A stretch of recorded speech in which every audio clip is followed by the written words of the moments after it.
Do we want to live in this system where everything from what books go on your kids' school library shelves to whether you have to pay your student loans is determined by the stroke of a pen? I don't think we do, however you feel about those two particular issues. I think that's a really dangerous system.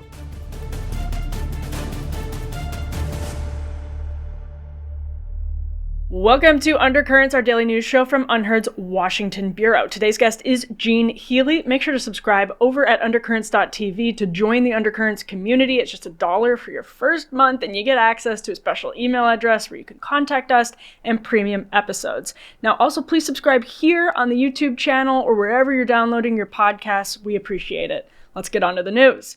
So, on Monday, a federal judge in Rhode Island actually said that the White House did not comply with a court order when there was an order unfreezing billions of dollars in federal grants. There have been a lot of court challenges in recent days, and a lot of people are now saying that this is a state of, quote, constitutional crisis because of the, quote, revolution, in their own words, in Elon Musk's own words, that they have brought to the federal government here in Washington, D.C. Now, I've been looking for pieces that evaluate this from a conservative perspective with sort of a fair mind. And I found one from Healy, who is the Senior Vice President of Policy at the Cato Institute, who wrote, I thought, a very helpful sort of evaluation of this on cato.org.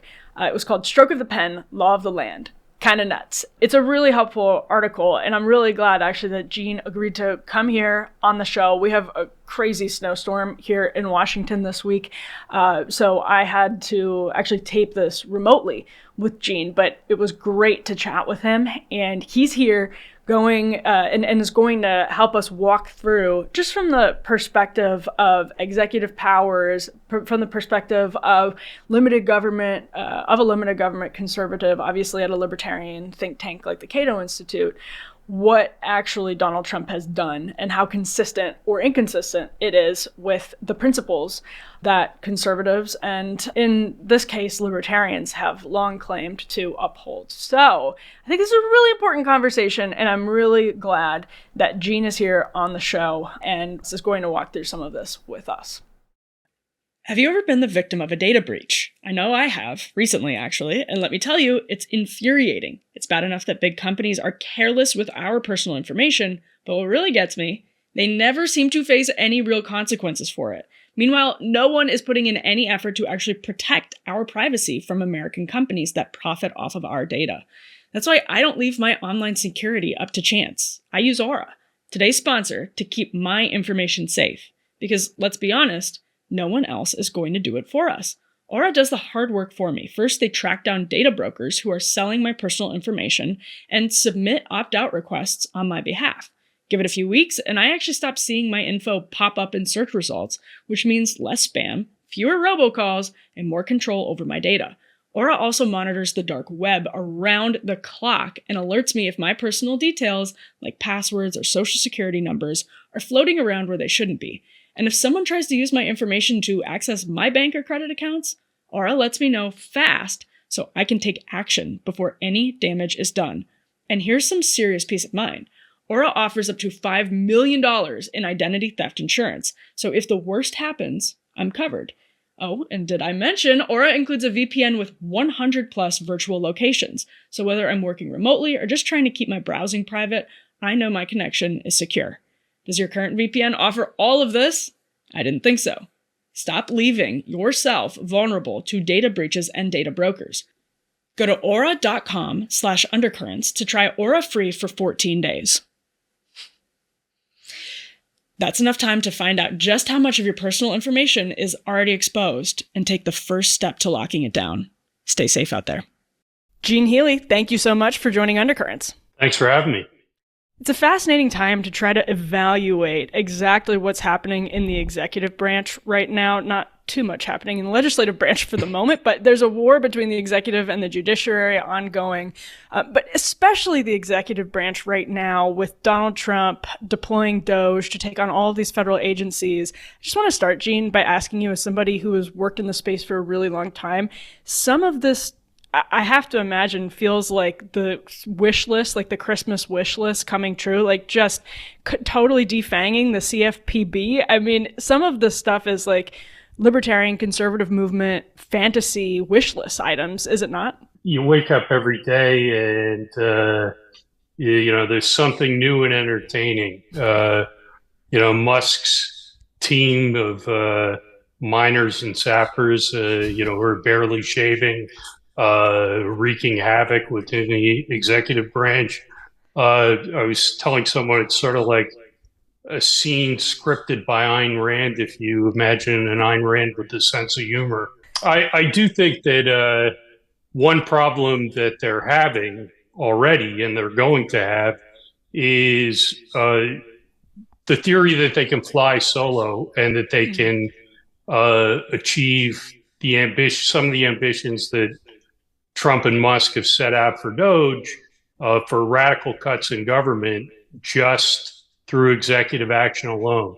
As I think they're learning now, it's not going to fly. Can you talk a little bit more about how we, and I say we because we're both sort of limited government people, and probably maybe to a different degree, but how we look at what's happened just over these last 3 weeks, we're on the 4th week now, and evaluate whether it's creating more executive overreach, rolling back executive overreach that needs to be rolled back. I think the case of Title IX is a good one for that example, or if it's actually like just creating all kinds of new problems in the process of solving some of these problems. As always with Trump, it's kind of like drinking from a fire hose, so it's hard to sort this out.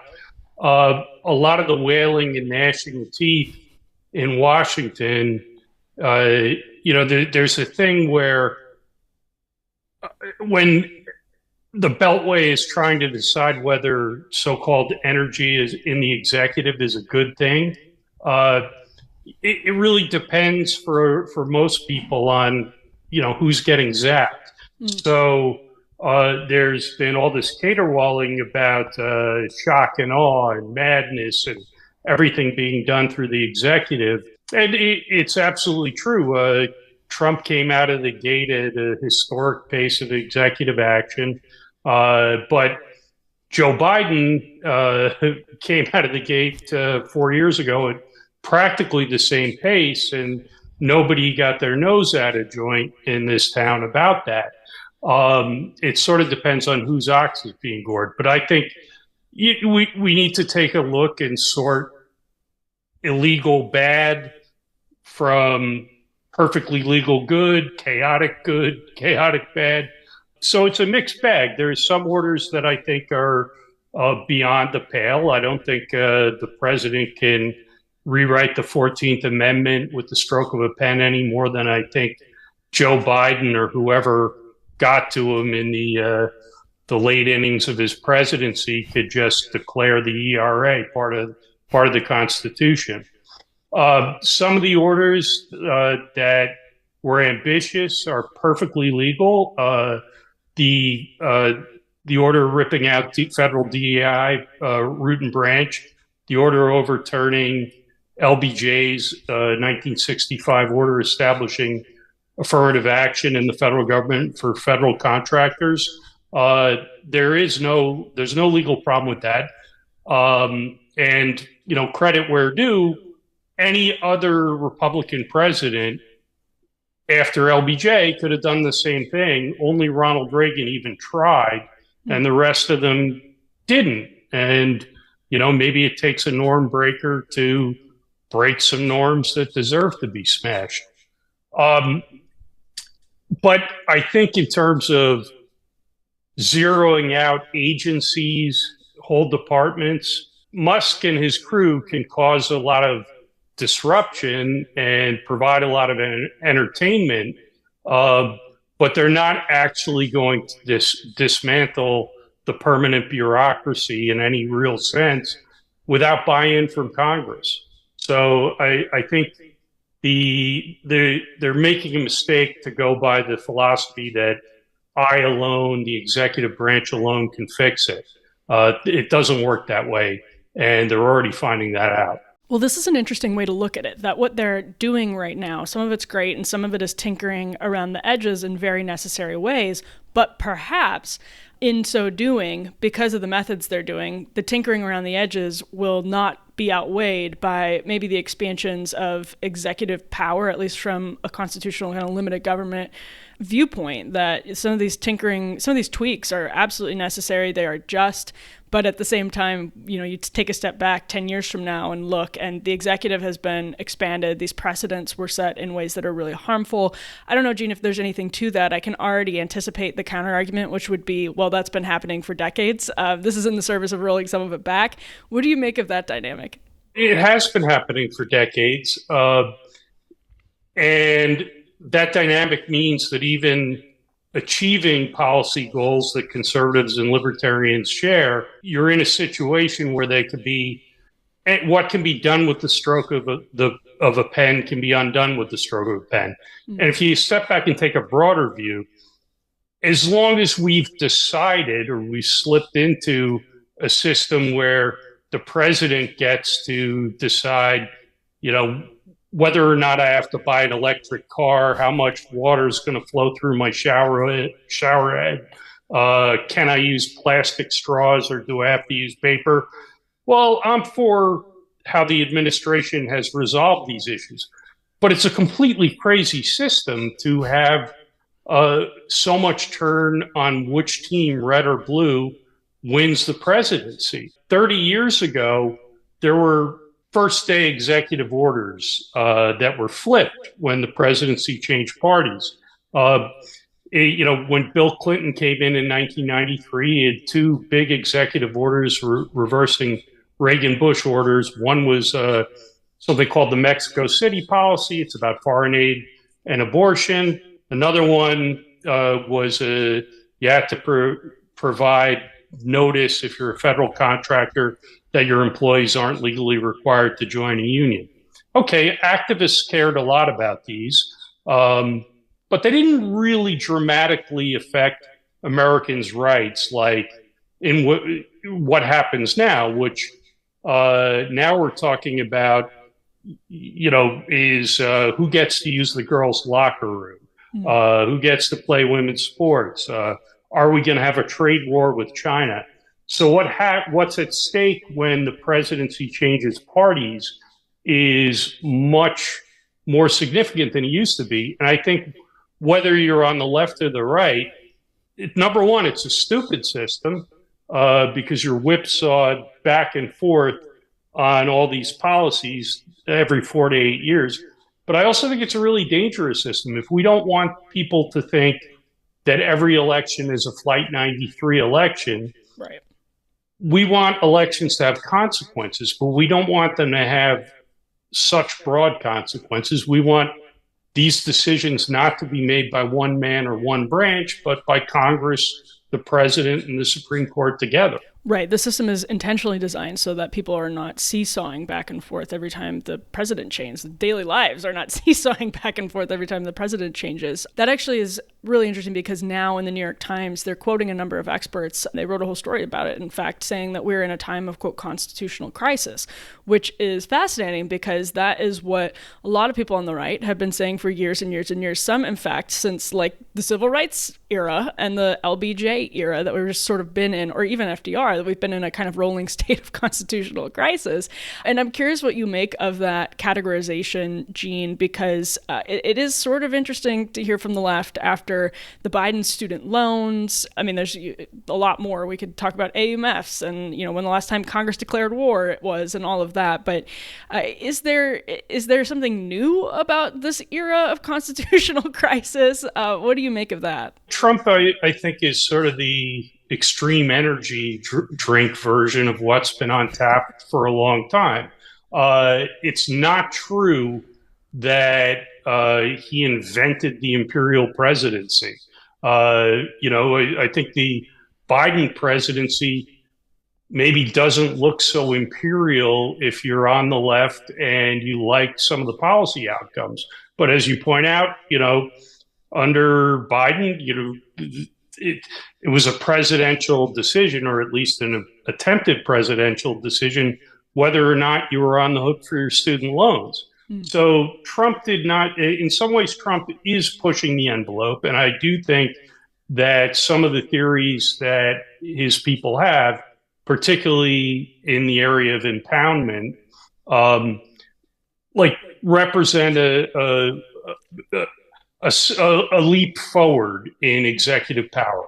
I also don't, they're pushing a theory that hasn't really been seen on this scale since the Nixon administration. The president can just zero out spending for policies he doesn't like. I also don't think that that theory is going to get very far in the courts. So there are some areas where Trump is pushing the envelope on executive power, but he didn't invent this world. He's just comfortable living in it. If you look at his last presidency, most of what people were screaming about when they weren't just screaming about rhetoric, in terms of real executive action, he really only innovated and seized new ground for presidents in two areas. He dusted off a lot of old trade authorities to launch trade wars from his couch. That was new and bad. And the other main innovation was, presidents had access to a whole slew of emergency powers that they could activate just by saying the magic words. Trump was sort of an innovator with the border wall and saying, I could do an end run around Congress. It sort of inspired Joe Biden to do the same thing with student loans. And now we're in that world. But again, Trump did not invent the imperial presidency. And in some ways, at least, if you take the record of his first term, he was in many ways a less imperial president, with those two exceptions, than, say, George W. Bush or Barack Obama. So I don't think we should think of this problem in terms of who's the real bad guy seizing the most powers, because the imperial presidency is a bipartisan creation. But I do think we need to think about, do we want to live in this system where everything from what books go on your kids' school library shelves to whether you have to pay your student loans is determined by the stroke of a pen? I don't think we do, however you feel about those two particular issues. I think that's a really dangerous system. Well, I want to talk more about that impoundment fight because Russ Vought obviously is now back at the helm of the Office of Management and Budget. This is totally a hobby horse of his, a passion of his, dare I say, and he's talked about it openly. It's not like some secret plan. He very much believes that the executive branch has been, if anything, drained of its power. It's atrophied. And I've seen people, going back to Alexander Hamilton in support of Russ Vought's case that actually with impoundment, it's the executive taking back the executive's rightful power, and the entire government will function more smoothly, and it'll be a more just constitutional order if all of that comes to pass. Now, this is very interesting because you and I both remember the days of the Tea Party when one of the most prominent arguments against Barack Obama was that he was sort of going about this imperial presidency, what he did on immigration from the executive branch, for example, Title IX. These are all things that people were citing as dangerous precedents and imperial precedents. And Russ Vought really comes from that era of the conservative movement. But now it's sort of this new, I guess, post-constitutional, as he's argued in The American Mind, MAGA version of the Tea Party era. And I'm really curious for your thoughts on what to make of that, Gene. Well, on impoundment, I just think, the folks within the Trump administration who think that the president has a broad sort of negative power of the purse that allows him to just not spend money that Congress has appropriated and said needs to be spent on the basis that he doesn't agree with the policy. That really doesn't have much historical support. I mean, you have, Thomas Jefferson canceling a couple of gunboats that we didn't need anymore. There are historical examples of presidents rescinding expenditures, usually in cases where the statute didn't require the money to be spent. Now, look, I would zero out USAID tomorrow. I would press that button. But I don't believe that the president in when Congress, with the power of the purse, has ordered the spending to be done, that the president has the power to just zero it out because he disagrees with the policy goals, even if he's right. And that idea doesn't have a lot of purchase. You go back to William Rehnquist, before he was Chief Justice, in the Nixon Office of Legal Counsel, writes a memo saying, this is not a power that the president has to zero out spending on policy grounds. The Reagan OLC said the same thing. Congress passed the Impoundment Control Act. I don't think there's a chance in hell that the Roberts Court is going to find that that's unconstitutional. There's maybe I'd like it in certain administrations and with certain presidents if a particular president had that power. And, as a libertarian, I can't think of a whole lot of spending that, you could, just hack at the federal budget randomly. And I probably wouldn't object to too much of what you cut. But I don't think most conservatives feel that way. So when you forge a sword, the sword passes on to your political opponent. And so I could see if they were able to get away with this, which I don't think they will be, I could see a lot of people on the right regretting it when the next left of center president decides to undo appropriations that and zero out agencies that a Republican Congress has supported. Either way, I just don't think this is the way to go about things. With the Congress is, despite how much it's reduced itself in power and authority, it's the first branch for a reason. And I think even in the policy priorities we support, they'll be shored up a lot better if, take the zeroing out of the ambitions to get rid of whole agencies and cabinet departments. The way that you can do that is through a Presidential Reorganization Act. We've had several versions of this. You pass a broad Presidential Reorganization Act where the president says, I think this USAID should be stripped down to 250 people and it should be under Marco Rubio. That goes before Congress, so they have an up or down vote within a short period. That becomes really hard for the next president to undo if you have buy-in from Congress. And it becomes really hard for some district judge who doesn't like the policy to undo as well. So I think, on the policy priorities that I think are, a lot of conservatives and libertarians support, they'd be much better off going through Congress and protecting the changes they make from the pen and the phone of the next president. Because we know the power is going to change hands. Right. No, I've had that sort of nagging feeling a lot recently. And my last question, Gene, is kind of an annoying one, but it's also one that as a limited government kind of person, I've been thinking a lot about recently, which is, do you think it is more likely than not that DOGE will end up doing more harm than good? And the reason I ask it that way is because you're just trying to think about how all of this is transpiring, make sense of it, and think about, Elon Musk, this man who is now reordering the government. He's been posting Milton Friedman clips on his X account. Like, this is theoretically kind of awesome. But then in practice, there is a lot to be concerned about as well. So I'm curious what your take is on whether it's more likely that he will do more harm than good or less likely that he'll do more harm than good. I don't see it. I don't see DOGE doing more harm than good. What I could see happening is, the record of these things. So is the Grace Commission. There have been any number. The Al Gore reinventing government thing.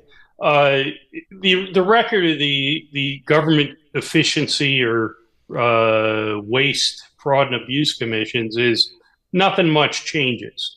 So I think that would be the possibility. I do think one way to look at this is that the guy with one of the biggest platforms in the world has a team uncovering and highlighting government waste. So in terms of changing the public conversation, this is the first time in Washington for a long time that we've had a serious conversation, semi-serious, sometimes funny conversation, but like real attention directed towards cutting government.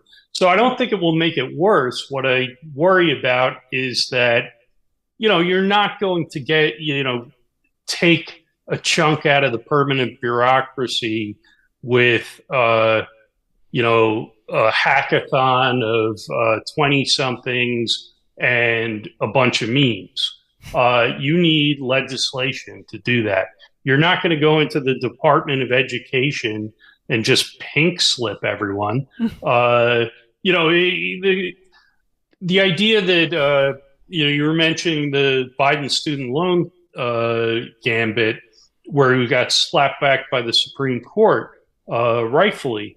It'd be very odd to say that the president can't legally zero out $400 billion worth of student loan debt because Congress didn't envision that in the written law. But it turns out that Elon Musk, working for Trump, can zero out the entire Department of Education, and that's going to hold up. I don't think there's a chance of that. So what I'd like to see them do is to realize that they can't simply fly solo, and to the extent possible, get Congress on board. And if you want to get rid of agencies, you want to make major cuts in government, it's a team effort, and it can't just be done by DOGE and within the executive branch. Gene Healy, this has been a very helpful and interesting conversation. Thank you so much for your time. Thanks for having me on.